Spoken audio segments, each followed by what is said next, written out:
A 1.5-meter tall boy is standing at some distance from a 30-meter tall building. एक boy है, उसकी height कितनी है 1.5 metre. Is standing at some distance from a tall building. एक building है, tall, काफ़ी tall building है, लंबी बिल्डिंग है. उसके सामने खड़ा है. तो बिल्डिंग की हाइट कितनी है 30 metre. 30 metre tall building. The angle of elevation from his eyes to the top of the building is 30 degree. उसकी आँख से बिल्डिंग के टॉप के साथ है जो एंगल है, एंगल किया है उसकी आँख के साथ ही है. कितना है, पहले 30 डिग्री है टू 60 डिग्री. वो इंक्रीज़ हो रहा है, 30 से 60 हो रहा है. ही वॉक्स टुवार्ड्स द बिल्डिंग. जब वो बिल्डिंग की ओर जा रहा है, आँख के साथ ही एंगल है. उसने ये नहीं कहा कि फुट के साथ एंगल है, आँख के साथ एंगल है. पहले 30 डिग्री है, अब आँख के साथ ही एंगल है. जब वो बिल्डिंग की ओर चला गया तो वो एंगल कितना हो गया 60 डिग्री. तो ये हमारी बन गई figure. This is A B C P point R. Take this point as A D. अब देखो यहाँ पर हमने क्या करना है, एंगल आँख के साथ है और हमें find the distance he walked toward the building. वो बिल्डिंग की ओर कितना गया वो डिस्टेंस फाइंड करना है. हमने क्या फाइंड करना है, यहाँ पर एक्स ले लिया. ये पूरा डिस्टेंस हम क्या ले लेते हैं, यहाँ से यहाँ तक हम इस डिस्टेंस को सपोज कर लेते हैं वाई. अब बिल्डिंग की पूरी हाइट 30 मीटर है, लेकिन जो बॉय है उसकी हाइट क्या है 1.5 मीटर. तो हमें चाहिए क्या, ए बी की हाइट. बॉय की हाइट तो हमने वहाँ से निकाल देनी है. तो ए बी हमारे पास कितना आएगा, ए बी हमारे पास आएगा, टोटल हाइट 30 है, उसमें से हमने बॉय की हाइट निकाल देनी है 1.5 मीटर. तो अब इसे माइनस करेंगे तो क्या आएगा 28.5 मीटर. तो हमारे पास ये जो इतना डिस्टेंस है ये क्या आ गया हमारा 28.5 metre.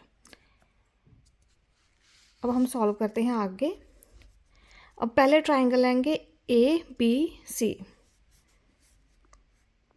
In triangle A B C, A B C में परपेंडिकुलर ओवर बेस. परपेंडिकुलर क्या है ए बी,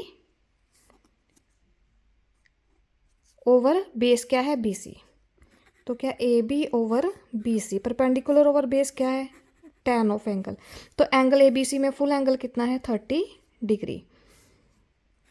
तो ए बी की वैल्यू क्या है, ए बी हमारे पास है 28.5 और बी सी कितना है, बी सी हमने क्या सपोज किया है वाई. तो ये क्या गया 28.5 over Y equal to tan 30 की वैल्यू क्या है 1/√3. अब √3 को इस क्रॉस मल्टीप्लाई करेंगे, y को 1 के साथ मल्टीप्लाई करेंगे तो y की वैल्यू क्या आ जाएगी 28.5√3 मीटर. अब सिमिलरली अब कौन सी ट्राइंगल लेंगे, in triangle A B D. अब इसमें क्या है A B over B D क्या आएगा, tan एंगल क्या है 60 डिग्री और tan 60 की वैल्यू क्या होती है √3. ए बी की वैल्यू क्या है 28.5 ओवर बी डी की वैल्यू क्या है, बी डी को हम क्या सपोज कर लेते हैं आर सपोज कर लेते हैं. 28/r equal to √3. अब क्रॉस मल्टीप्लाई करेंगे तो r की वैल्यू क्या आ जाएगी 28.5 ओवर √3. रूट नीचे है तो अब हम इसे रैशनलाइज करेंगे. √3 को √3 से मल्टीप्लाई किया तो क्या आ जाएगा 3. r क्या आएगा 28.5 √3 ओवर 3। अब इसे कट करो, 3 9 ज़ार 27, 3 5 ज़ार 15। तो आर की वैल्यू हमारे पास क्या आ गई, 9.5√3 मीटर। अब हमारे पास आर की वैल्यू भी आ गई, वाई की वैल्यू भी आ गई। हम क्या करेंगे, वाई में से आर की वैल्यू माइनस करेंगे तो हमारी एक्स की वैल्यू आ जाएगी। तो एक्स ही हमें फाइंड करना है कि वो कितना डिस्टेंस ट्रैवल करके गया है। तो हमारे पास एक्स क्या आया, वाई माइनस आर। तो y की वैल्यू क्या है, 28.5√3 माइनस आर की वैल्यू क्या है, 9.5√3।